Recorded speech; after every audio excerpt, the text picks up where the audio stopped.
시청자 여러분 안녕하십니까? 헬로티비 뉴스입니다. 첫 소식입니다. 전남 동부권의 아파트 가격이 가파르게 오르고 있습니다. 가장 많이 오른 곳은 4달 만에 6천만 원 가까이 올랐는데요. 아파트 실거래 가격과 상승 요인을 확인해봤습니다. 서경 기자입니다. 여수에 새로 들어선 아파트를 중심으로 거래 가격이 크게 올랐습니다. 최근에는 브랜드 아파트 선호도가 높아지면서 34평형 아파트 기준으로 최대 3억 7천만 원 이상 거래가 이루어지고 있습니다. 여수 웅천의 새 아파트들은 평균 3억 6천만 원 선에 거래되고 비교적 지은 지 오래된 신기동의 브랜드 아파트도 고급형 아파트에 속해 3억 4천만 원대를 형성하고 있습니다. 평균적으로 3천만 원에서 4천만 원 정도 오른 셈입니다. 인테리어라든지 이런 상황을 보고 또 뷰도 이렇게 영향을 미치겠죠. 그런 걸 다 감안해서 볼 때 3억 중후반대로 보시면 될 것 같습니다. 여수의 아파트 값이 크게 오른 요인으로 여수 산단 기업의 투자와 관광 활성화가 손꼽힙니다. 최근 LG화학과 GS칼텍스가 5조 원을 투입해 올레핀 생산 공장을 지으면서 건설 노동자들이 여수로 몰려들고 있기 때문입니다. 공사를 진행하는 동안 머물 숙소를 찾고 있는 건데 빈집을 찾기 어려울 정도입니다. 한 해 1,000만 명이 넘는 관광객이 여수를 찾으면서 타 지역민들의 계획 투자형 아파트 구입도 늘고 있습니다. 여수 지역 주택 보급률은 103%, 가구 수에 비해 집이 많은 편이지만 아직도 집을 사려고 하는 사람이 더 많습니다. 올해 여수에 들어설 새 아파트는 6,400여 세대. 여수시는 주택이 늘면 아파트 평균 가격대가 안정될 것으로 보고 있습니다. 현재 사업 승인을 받고 추진 중인 세대 수는 6,400세대 정도 추진 중에 있습니다. 이제 지구별로 보면은 웅천지구가 한 3,100세대 정도 추진 중에 있고요. 중림지구가 989세대 정도 추진 중에 있습니다. 전남 동부권 중에서도 가장 가파른 아파트 가격 상승세를 보이고 있는 여수. 기업과 외지인들의 투자가 늘면서 지역 아파트 가격에 큰 영향을 미치고 있습니다. 헬로티비 뉴스 서경입니다. 앞서 보신 것처럼 전남 동부 지역 아파트 가격이 치솟고 있습니다. 그만큼 거래도 활발한데요. 하지만 서남부 지역은 그렇지 않아 보입니다. 어찌된 일인지 송효찬 기자가 취재했습니다. 전남 서남부 지역의 유일한 시단위 지자체인 목포시. 최근 곳곳에서 아파트가 올라오는 모습을 볼 수 있습니다. 신규 아파트 거래는 어떨까? 현지 부동산을 통해 알아봤습니다. 이사 다른 지역에서 오시는 분들도 그런데 실제로 여기 사시는 분들도 안 살고 지금은 사시기가 안 되고 근데 거래가 되긴 되나 그 전에 비해서는 옛날에는 예를 들어서 멸치고 있잖아요. 지금은 한국이 현재까지 목포 지역에 들어선 아파트 단지 수는 모두 191곳. 이 가운데 최근 3년 새 지어졌거나 현재 건축되고 있는 아파트는 11,000여 세대에 이르고 있습니다. 신규 물량 6,000세대 가운데 원도심에만 4,000세대에 달하고 있고 나머지는 하당 신도심과 오감동에 집중됐습니다. 그러나 공급 대비 수요가 따르지 못해 곳곳의 미분양도 함께 넘치고 있습니다. 실제로 목포는 지난해 11월 미분양 주택이 500세대를 넘어 미분양 관리 지역에 지정됐습니다. 최근 목포 지역은 일명 손혜원 효과에 기대 부동산 시장도 함께 활기를 찾을 것으로 내다봤습니다. 하지만 실적은 제로에 가까울 정도입니다. 근대 역사 공간이 어떤 도시 재생 측면에서 수억의 많은 자금을 투자하고 개발을 한다 해도 그 지역에 국한이 되지 그 지역이 벗어나서 파급적인 효과는 그게 없다고 봅니다. 부동산 시장 침체는 정부 정책 변경으로 부동산 대출 조건이 까다로워진 것도 한몫하고 있습니다. 현재 목포 지역 아파트는 3.3제곱미터당 800만 원 선입니다. 높은 곳은 1,000만 원에 육박하고 있습니다. 실수요자들에게 부담으로 다가올 수밖에 없는 이유입니다. 전남 동부 지역과는 달리 여전히 활기를 찾지 못하고 있는 전남 서남부 지역. 당분간 부동산 침체는 이어질 것으로 전망되고 있습니다. 헬로티비 뉴스 송유차입니다. 지역마다 저마다의 이유로 아파트 값이 천차만별입니다. 오른 곳은 올라서 문제가 발생하고 있고 아파트는 건설되고 있지만 분양이 안 되거나 거래량이 제한되는 곳도 있습니다. 해당 지역민들은 어떻게 생각하고 있을지 들어봤습니다. 여론은 지금 박종호 기자입니다.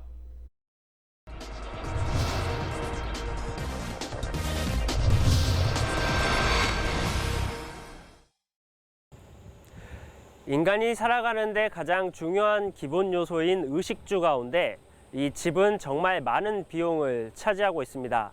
특히 이 집값이 오르거나 떨어지는 것은 정말 민감할 수밖에 없는데요. 이 신도시가 형성되거나 재건축 등으로 인해서 집값이 오르기도 하고 떨어지기도 합니다. 또 특별한 이유 없이 집값이 변동되지 않기도 하는데요. 여론은 지금을 통해서 지역민들의 의견을 들어봤습니다. 일부 주민들은 아파트에 대한 부정적인 답변을 내놨습니다. 같은 가격이면 주택을 짓고 살고 싶다는 겁니다. 저는 이제 아파트 값이 좀 비싼 것 같아가지고 그런 점들 때문에 주택이 차라리 낫지 않나. 조그만 평수로 위로 높게 지어가지고 사는 경우도 되게 많더라고요.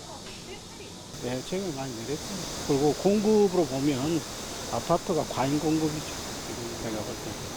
남한 쪽이라고. 그렇죠. 그러니까 구도심고 자꾸 공동화인데 이러는 것이 신도시로 자꾸 나가니까 그쪽은 뭐 개발도 안 하고 자꾸 공동화인다 이러는 그런 거죠.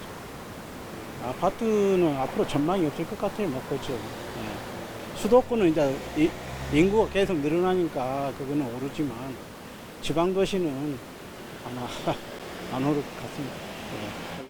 최근 아파트 가격이 오르고 있는 지역 주민들은 일부 의견이지만 집값 상승에 대해 부정적인 답변을 내놨습니다. 그럼 당연히 좀 올랐죠. 지금 이번에 여기 그거에도 평당 1,200만 원 한다 그러니까 이 지역 사람들은 굉장히 좀 뭐랄까 너무 많이 올랐다고 생각해요. 일반 보통 사람들은 안 좋죠.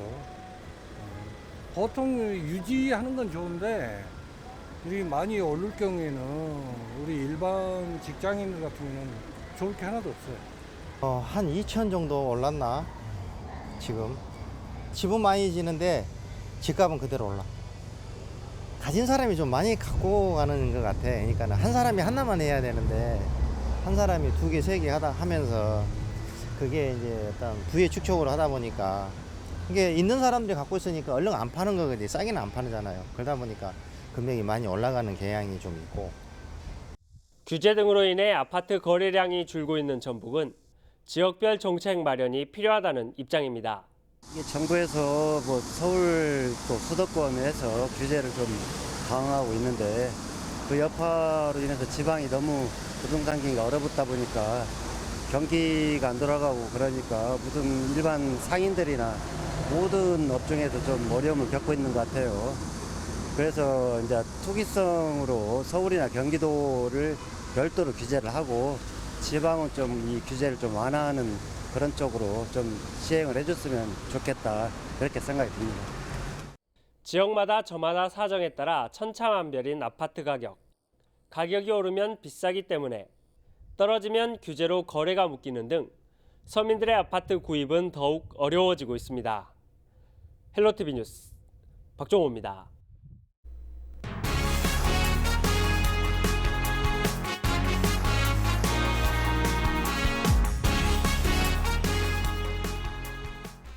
목포시의회가 동료 의원을 성희롱한 의혹을 받고 있는 김모 의원에 대해 자체 조사를 벌이고 있는데요. 최근 윤리위원회에 출석한 김 의원이 자신을 둘러싼 의혹에 대해 일부 부인한 것으로 알려져 징계 절차도 예정보다 지연될 것으로 보입니다. 보도에 고정민 기자입니다. 제349회 목포시의회 임시회의 중 제6차 윤리특별위원회를 개하겠습니다. 목포시의회 윤리위원회 위원들이 한자리에 모였습니다. 최근 성희롱 논란에 휩싸인 김모 의원의 소명을 듣고 징계 여부를 논의하기 위해서입니다. 이제 오늘 어떻게 보면 최종적으로 저희가 지금 수용하고 처리해야 할 부분이기 때문에 검토 해주십시오. 그동안 사과문 말고는 공식 입장을 내놓지 않았던 김 의원. 윤리위원회에 소명 자료를 제출하면서 자신을 둘러싼 성희롱 의혹에 대해 일부는 사실과 다르다는 입장을 전한 것으로 알려졌습니다. 김 의원의 소명으로 진실 공방이 예상되면서 윤리위원회의 고민도 깊어지고 있습니다. 징계 절차가 길어질수록 여성 의원의 2차 피해가 우려되지만 명확한 진실 규명도 필요하기 때문입니다. 당초 윤리위원회가 김 의원의 징계 여부를 결정하기로 한 시기는 8월 6일. 윤리위원회의 자체 조사는 소명 절차를 거쳐야 하는 규정 때문에 신속한 처리가 어려운 게 현실입니다. 며칠 만료를 달라고 그러는데 시간적인 여유를 드리는 것도 그런 의견들이 이제 특위원들이 있었어요. 의장단의 회의를 해봐야 알겠습니다만 시간을 달라고 요구하는데 그것까지 막아버릴 필요가 있느냐 생각인 것 같아요. 김 의원의 제명 절차는 8월 7일 예정된 본회의에서 제적의원의 3분의 2가 동의하면 확정됩니다. 하지만 소명 자료에 대한 사실 확인이 필요한 만큼 징계 여부 결정이 지연될 가능성도 커졌습니다. 더구나 김 의원이 제명되더라도 법원에 효력 정지 가처분 신청을 내면 최대 2년까지도 의원직을 유지할 수 있어 성희롱을 둘러싼 진실 공방은 장기화될 전망입니다. 헬로티비 뉴스 고정민입니다. 전라남도가 농어민 기본수당 지급 조례안을 제정하고 내년부터 본격적으로 지급하기로 했는데요. 하지만 전라남도와 도의회, 주민발의 등 세 갈래로 진행되면서 조례 제정부터 쉽지가 않아 보입니다. 송유찬 기자의 보도입니다. 전라남도가 내년부터 전남형 농어민 공익수당제를 시행하기로 했습니다. 말 그대로 농어민에게 수당을 지급하겠다는 것입니다. 특히 수당을 지역 화폐인 상품권으로 지급해 자영업자나 소상공인 등이 운영하는 영업장에서 소비하도록 유도해 자금의 역외 유출을 방지하고 선순환 경제체제 정착을 통해 지역 경제를 활성화하는 역할도 기대하고 있습니다. 전라남도는 수당 지급을 위해 올해 관련 조례를 제정하기로 했습니다. 반기별 30만 원씩 연간 60만 원이며 대상은 농업 경영체 경영주로 한정돼 총 24만여 명이 혜택을 받게 됩니다. 문제는 이 같은 도의 조례안이 도의회와 주민발의 등으로 제동이 걸렸다는 것입니다. 수당 지급 대상과 규모, 방식 등이 모두 다르기 때문입니다. 전라남도 의회는 분기별 30만 원씩 연간 120만 원이며 대상도 여성과 청년 등 모든 농어민입니다. 이럴 경우 총 32만여 명으로 늘어나 전라남도의 안보다 8만여 명의 차이가 발생합니다. 여기에 민중당을 중심으로 주민발의 조례안도 오는 10일까지 이의신청 등 발의를 위한 마지막 절차를 진행하고 있습니다. 결국 농어민 공익수당의 운영 근거가 되는 조례안이 전라남도와 도의회, 주민발의 등 각기 다른 방향으로 진행되면서 마찰이 예상되고 있습니다. 그 모든 것들은 이렇게 의회에서 이렇게 그 세 가지를 이렇게 같이 심사를 할 것 같아요. 그 다 이제 조정을 하겠죠. 그래서 이렇게 의회에서 가장 좋은 안으로 아마 이렇게 종합안이 만들어지지 않을까 그렇게 싶습니다. 전라남도와 도의회, 주민까지 서로 다른 입장을 보이는 가운데 올해 안에 조례안 제정이 가능할지 관심이 모아지고 있습니다. 헬로티비 뉴스 송희차입니다. 연일 무더위가 계속되면서 건강에 주의가 요구되고 있습니다. 특히 어르신들은 농번기 밭일을 하다 보면 긴 시간 고온에 노출돼 위험한데요. 야외 활동은 되도록 자제하시는 게 좋겠습니다. 성경환 기자의 보도입니다. 지난 4일 전북 고창군의 한 밭에서 80세 할머니가 의식을 잃고 쓰러졌습니다. 주민신고로 119에 의해 병원으로 옮겨졌지만 결국 숨졌습니다. 발견 당시 할머니 체온은 42도로 사인은 열사병으로 추정됐습니다. 지난해 전국의 온열 질환자는 4,500여 명, 사망자는 50여 명에 달했습니다. 지난해 유례 없는 폭염으로 피해가 컸는데 해마다 증가세를 보이고 있습니다. 특히 고령화가 심한 전남은 지난해 온열 질환자 300여 명 가운데 44%가 65세 이상인 것으로 집계됐습니다. 이는 전국 평균보다 10%가량 많은 수치입니다. 지자체에서는 경로당과 독거노인을 찾아 건강을 살피고 얼음 스카프를 나눠주는 등 피해 예방에 총력을 기울이고 있습니다. 농촌 지역이 많잖아요. 농사철이라는 게 이제 시기가 있는 부분 지금 한참 익어가는 중이고 더울 때 좀 밭에 좀 안 나가시게 해달라. 마을 방송하고 가능하면 아침 저녁으로 서늘할 때만 나가게 하고. 고령자의 경우 체내 수분이 적기 때문에 햇빛에 노출되면 탈수 증상을 겪기 쉽습니다. 또 체온을 조절하는 중추신경이 손상을 입어 목숨을 잃을 수도 있습니다. 탈수가 일어나는 것은 쉽게 빨리 못 느낍니다. 피로감이나 무기력감이 오고 그리고 두통이나 어지럼증이 올 때 벌써 이것은 열사병의 신호인 것으로 보고 빨리 햇볕을 피하고 시원한 곳으로 이동해서 찬물을 마시고 체온을 떨칠 수 있는 그런 조치를 하는 것이 맞다고 봅니다. 환경부는 지구 평균 기온이 상승함에 따라 앞으로 폭염 위험은 증가할 것으로 전망했습니다. 고령 인구 증가와 맞물려 여름철 개인 건강에 각별한 주의가 요구되고 있습니다. 헬로티비 뉴스 성정환입니다.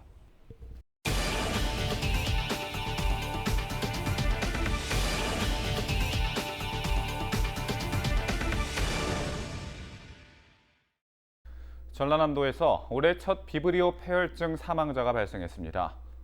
전라남도는 구토와 어지러움 증상으로 지난 2일 입원한 50대 남성이 증상 악화로 광주대학병원으로 이송된 이후 사망했고 병원체 검사 결과 비브리오 폐혈증 확진 판정을 받았다고 밝혔습니다. 지난해 전남에서는 4명이 발병해 모두 숨졌고 올해는 첫 사례입니다. 비브리오 폐혈증은 매년 6월부터 10월 사이 발생하며 9월에 가장 많습니다. 특히 만성 간 질환자와 당뇨병, 알코올 중독자 등 기저질환을 가진 고위험군은 치사율이 높아 주의가 요구되고 있습니다. 전남 목포에서 홍역 환자가 발생했습니다. 전라남도는 목포에 사는 39살 A씨가 지난 5일 발열과 기침 증상, 두드러기를 동반한 홍역 의심 증세를 보여 혈액 등을 채취해 보건환경연구원에 검사를 의뢰한 결과 홍역 확진 환자로 판정됐다고 밝혔습니다. 올 들어 전남에서 발생한 홍역 환자는 13명으로 늘어났습니다. 현재 A씨는 목포의 한 병원에 입원해 격리 치료를 받고 있으며 증상이 호전돼 조만간 퇴원할 것으로 전해지고 있습니다. 보건당국은 A씨와 접촉한 가족과 직장 동료 등 230명을 대상으로 홍역 감염 조사를 벌였으며 현재까지 이상 증상은 없는 것으로 확인됐습니다. 여수 상포지구 개발 사업자에게 기밀을 누설해 징역형을 받은 공무원이 파면됐습니다. 전라남도 인사위원회는 여수시청 5급 공무원 박모 씨를 파면 조치하고 여수시에 통보했습니다. 박 씨는 지난 2015년 말 상포지구 매립지 개발 사업 인허가 관련 내용이 담긴 공문을 촬영해 토지 개발업자에게 보낸 혐의로 징역 6개월에 집행유예 2년을 선고받았습니다. 우리 지역의 이슈 콕 짚어봅니다. 헬로 이슈 토크. 지역의 현안을 시시각각 다뤄보는 헬로 이슈 토크 시간입니다. 지방주택 시장이 침체된 가운데 전남 동부권 일부 지자체 집값은 들썩이고 있습니다. 최근 2, 3년간 아파트 공급량은 줄고 지역 경제가 살아나며 집값을 끌어올린 동력으로 작용하고 있다고 하는데요. 목포 역시 올해 초 주목을 받은 근대 역사 공간 등 집값에 대한 이야기는 계속해서 나오고 있습니다. 최근 들썩이는 전남의 부동산 동향에 대한 이야기 지금 시작하겠습니다.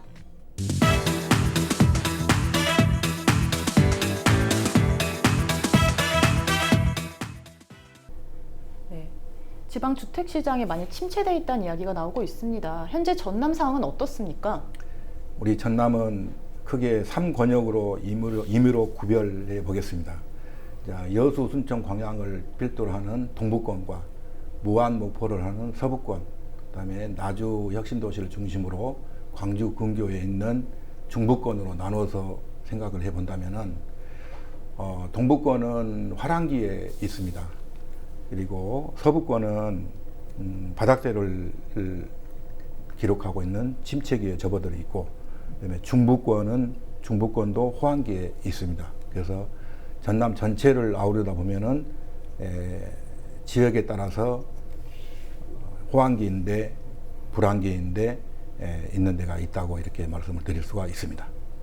네, 지역에 따라 좀 다르다고 말씀해 주셨는데요. 그렇다면은 전남 일부 동부권 지역이 집값 상승세라고 하는데 현재 집값 동향은 어떻습니까? 동부권의 집값 동향은 경기가 아주 좋은 형편이고 아파트 시세가 상승세에 있고 또 앞으로도 당분간은 상승세가 될 것이다 이런 전망을 해봅니다. 이제 그 원인은 뭐 여수, 순천, 광양은 그 한 세타라고 봐야 됩니다. 생활권이. 그래서 이동 거리가 30분 이내다 보니까 여수에 있는 아파트가 분양을 하게 되면은 순천 사람들이 가서 분양을 받고 또 순천의 아파트를 분양하게 되면은 여수 사람들이 와서 받고 또 광양도 마찬가지 이런 형태이다 보니까 인구의 약 80만 명이 움직이는 그런 그 생활권입니다. 그러다 보니까 500세대, 300세대, 400세대 이런 소규모의 아파트가 분양이 될 때는 청약률이 뭐 15대 1, 20대 1 이렇게 호황을 누리는 것입니다. 이유는 인구가 많다 보니까 어느 정도 수요층이 꾸준히 계속적으로 있다는 얘기입니다. 그래서 동부권은 이 큰 거대한 광역화된 생활권의 영향을 받는 것이 큰 영향이 아닌가 이런 생각을 해봅니다. 네, 그렇다면 변호사께도 지금 동부권에 살고 계시지 않습니까? 네네. 집값 상승 체감하고 계십니까? 네, 제가 지금 여수에서 한 5년 정도 거주를 하고 있는데요. 그때 5년 전에 내려왔을 때부터 거주하면서부터 그 여수의 부동산에 조금 이렇게 상승기가 시작이 된 것 같습니다. 뭐 이제 통계상으로 보더라도 2015년 11월 이후로 뭐 여수가 뭐 지금 기초지자체 전국의 기초지자체에서 보더라도 굉장히 상위권에 상승률 상위권에 있고 뭐 계속 그 상승세에 있는데 뭐 지난 뭐 민선 6기부터 시작된 어떤 아파트 공급 정책에 따라서 이제 최근에 뭐 2, 3년 전부터 계속 아파트 공급이 이루어지고 있고요. 뭐 여수 같은 경우에는 관광객들이 많이 유입이 되면서 이제 관광객들이 많이 찾는 뭐 해안가 주변을 필두로 해서 이제 상가들이 많이 들어서면서 이제 집값, 그러니까 땅값이 많이 상승을 했고 또 거기에 따라서 또 여수 같은 경우는 웅천 지구라 그래서 이제 새로 개발된 그 바닷가를 끼고 있는 지구가 있는데 이제 거기에 이제 새로운 아파트들이 많이 들어서게 되면서 이제 그 공급이 이루어지고 또 거기에 맞는 또 수요가 굉장히 많아지면서 집값이 계속 상승하고 있죠. 네, 이제 공급과 수요가 맞물리면서 집값이 상승하고 있는 건 사실이라고 말씀해 주셨는데요. 네. 네, 앞에서도 잠깐 말씀해 주셨지만 동부권 집값이 꾸준히 상승세라고 말씀해 주셨는데요. 이렇게 상승세인 이유는 뭡니까? 동부권은 여수든 순천이든 광양이든 개발 지역이 많습니다.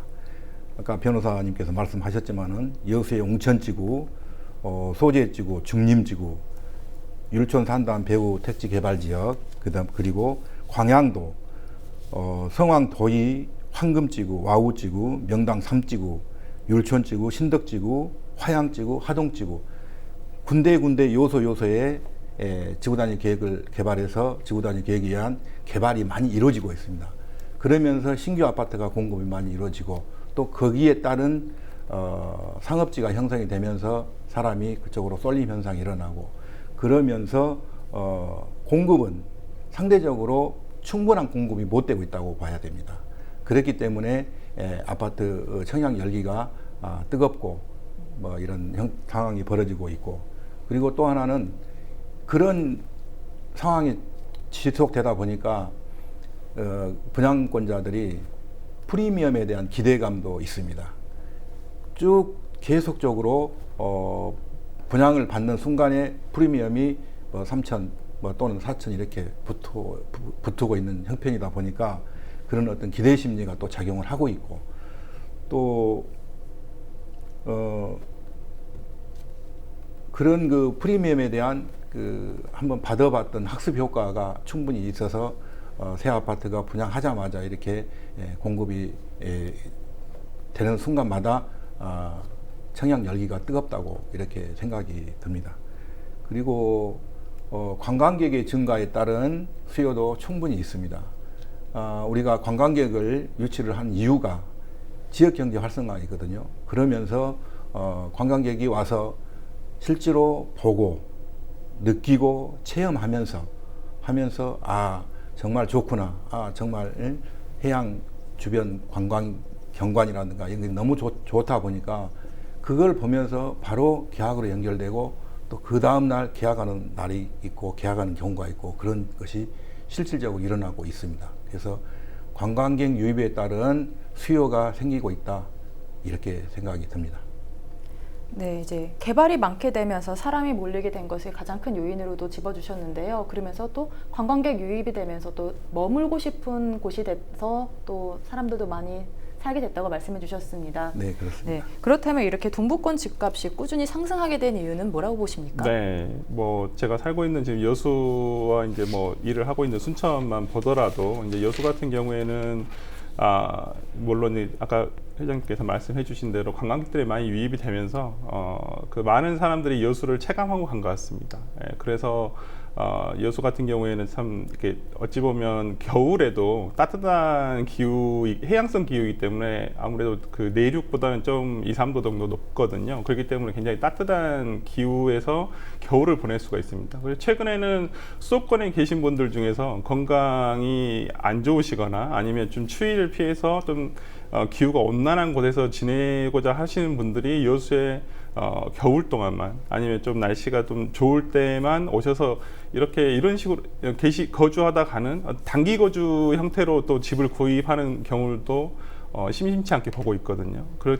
이런 분들이 이제 그 관광을 하러 여수를 왔다가 여수의 어떤 풍광이라든지 이런 부분들을 보고 이제 여수에 뭐 아주 정착은 아니겠지만 반 정착한 형태로 지내는 형태도 조금씩 늘어나고 있는 것은 같습니다. 그리고 최근에 제가 이렇게 그 웅천 지구에 보면 이제 공원으로 형성해 놓은 곳이 있습니다. 굉장히 높은 곳인데 거기 가서 아침 운동을 하러 갔다가 그냥 너무 이 바다 쪽에 있는 풍광이 너무 좋아서 제가 사진을 찍어서 이제 SNS 단체 톡방에 제가 올려봤는데 거기를 보고 하는 사람들의 말은 어디 뭐 동남아를 갔느냐 이렇게 착각이 들 정도로 굉장히 풍광이 굉장히 좋은 편입니다. 그럼 저는 살고 있으면서도 이렇게 좋은 풍광을 누릴 수가 있는데 또 한 번씩 와보시는 분들, 여행을 오신 분들이나 이런 분들은 굉장히 또 거기에 신선한 어떤 문화적 어떤 그런 그 쾌감을 맛보아서 다시 이렇게 찾고 있기도 한 것 같습니다.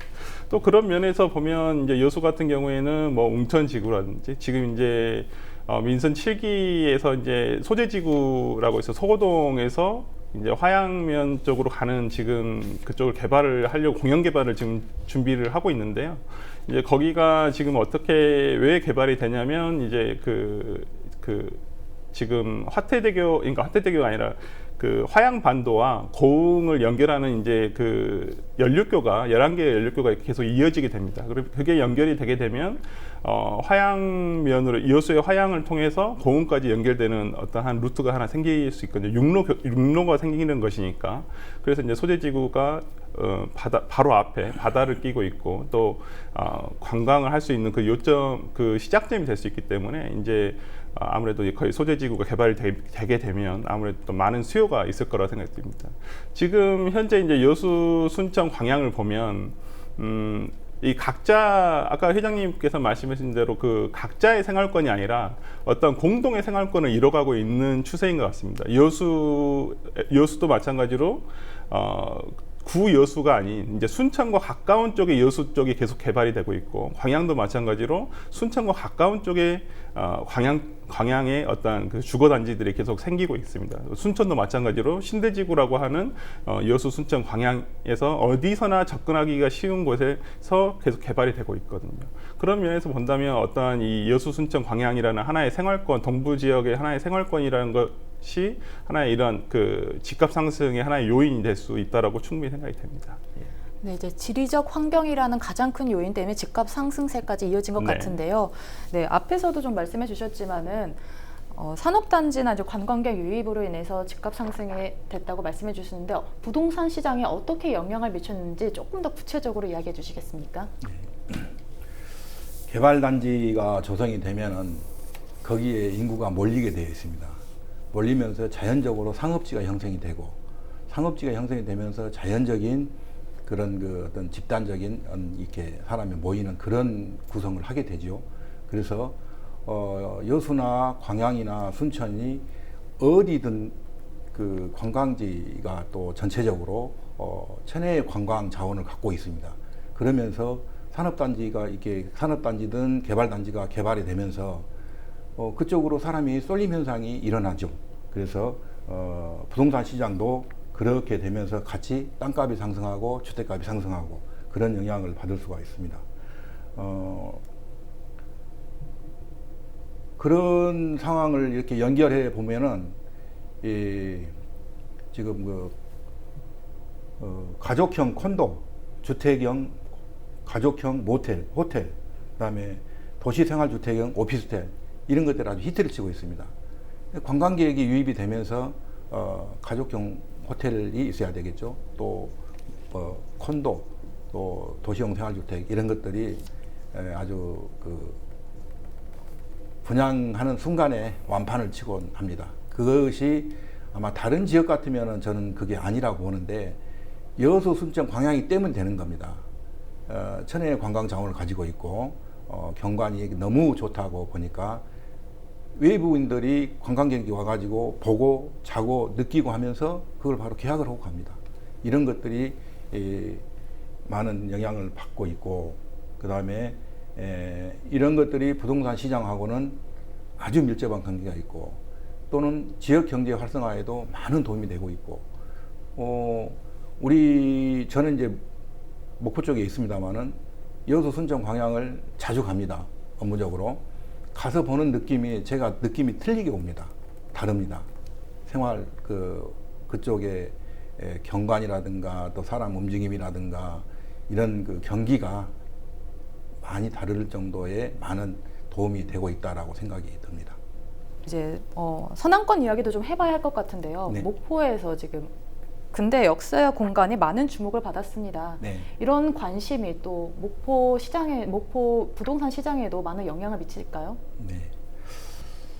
저는 큰 영향을 미치지 않는다고 단정하고 싶습니다. 그 지역의 일부이지 않습니까? 일부인데 그 일부가 목포 전체의 부동산 경기에 영향을 미친다라고는 볼 수가 없습니다.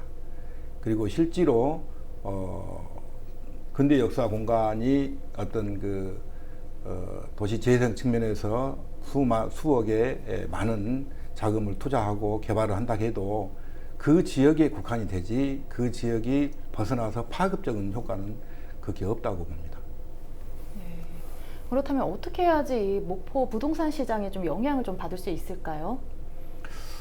그래서 손혜원 사건이 있은 후로 그 지역에 거래 자체는 거의 없다시피 합니다. 지금도 현실적으로 거래가 없다는 얘기는 그만큼 관심이 없다는 얘기죠. 그리고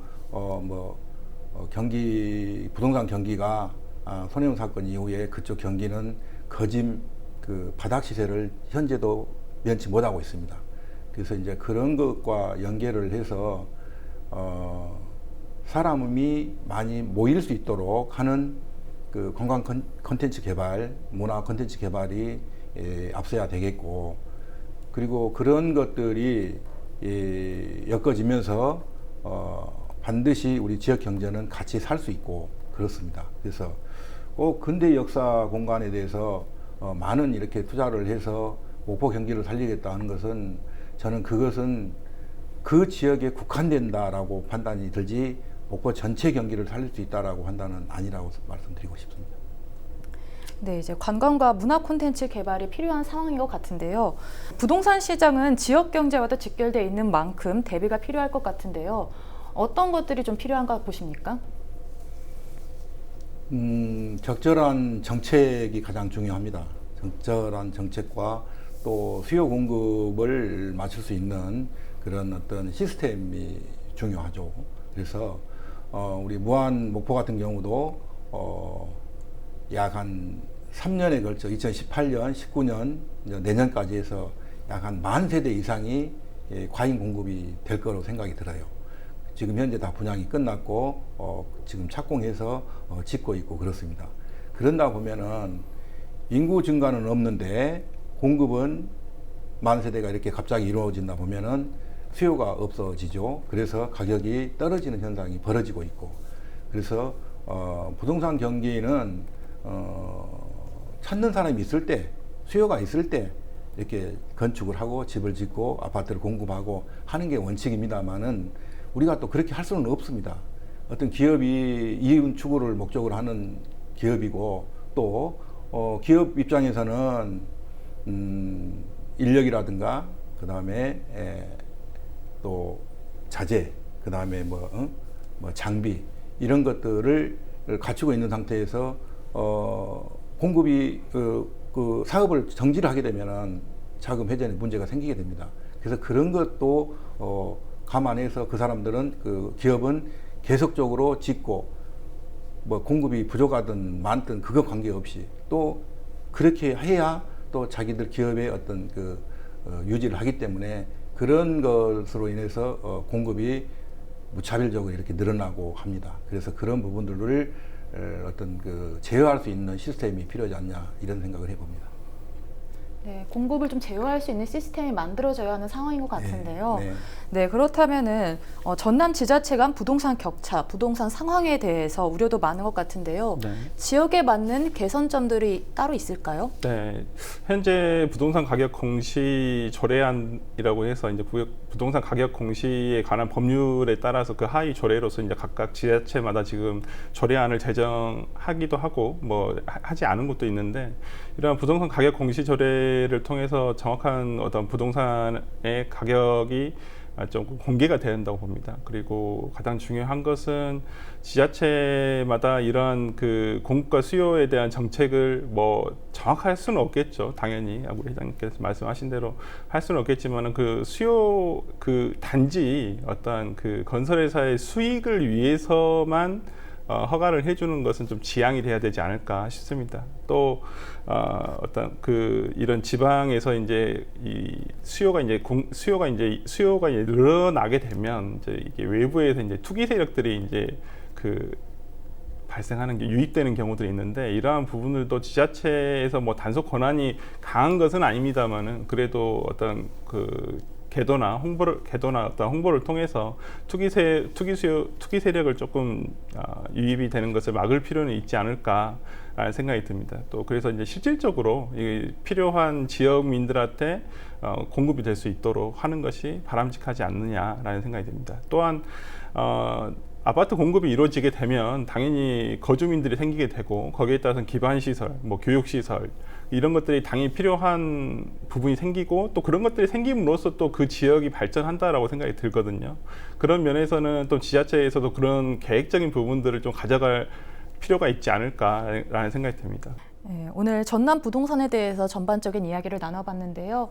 네, 지자체에서 건설회사 수익뿐만이 아니라 정말 지역민들을 위한 주택 공급이 이루어지길 바라보겠습니다. 네, 오늘 이야기 여기까지 나눠보도록 하겠습니다. 두 분 고맙습니다.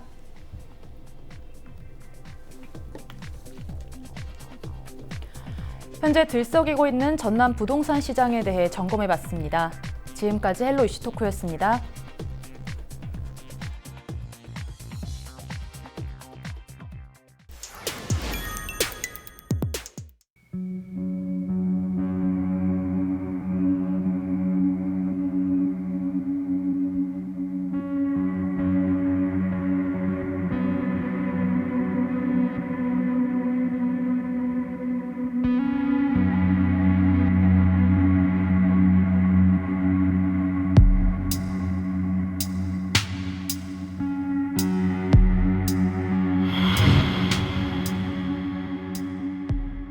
최근 성인 여성 2명이 저녁에 길을 걷다가 골목길에 서 있는 남자를 보고 깜짝 놀랐습니다. 한 남성이 길에 서서 음란 행위를 하고 있었기 때문입니다.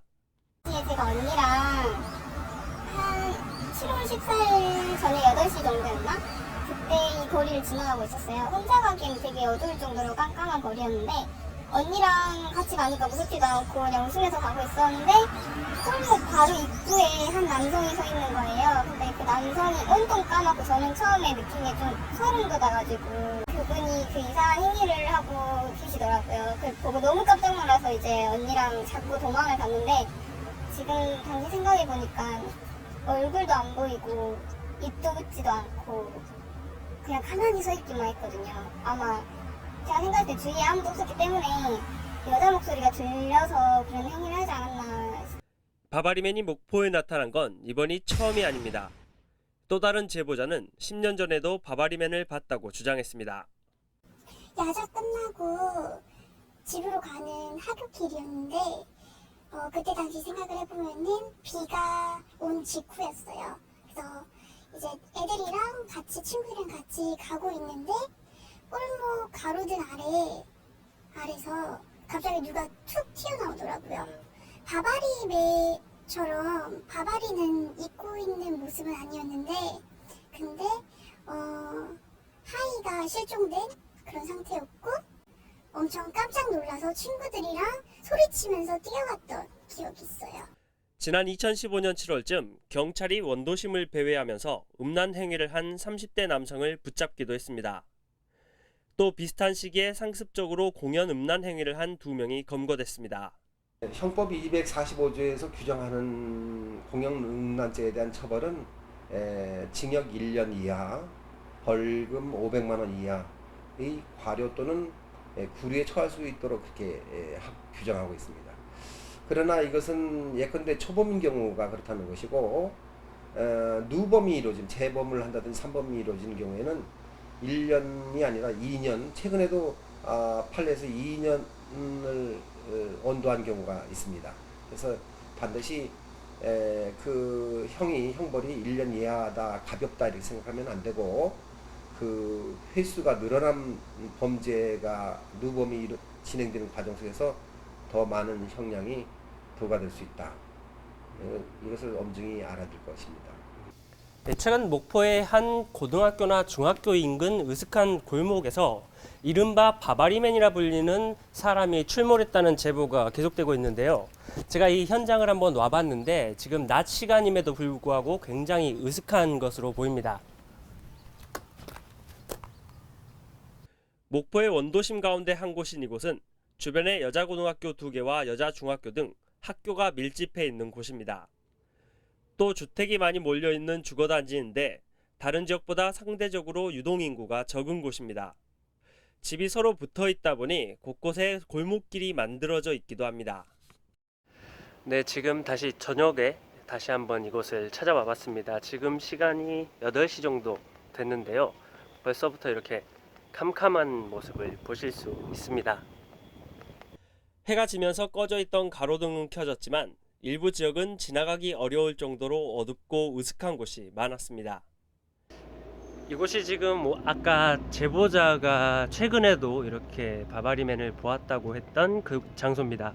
지금 낮에 본 상황과는 다르게 밤이 되니까 정말 이렇게 가로등이 있어도 불빛이 정말 제 얼굴이 지금 안 보일 정도로 매우 어두운 것을 보실 수가 있는데요. 지금 그래도 다행히 초등학교 근처여서 빛이 좀 나오다 보니까 얼굴이 좀 나오긴 하는데 조금 더 가면 갈수록 어두워지는 것을 보실 수가 있습니다.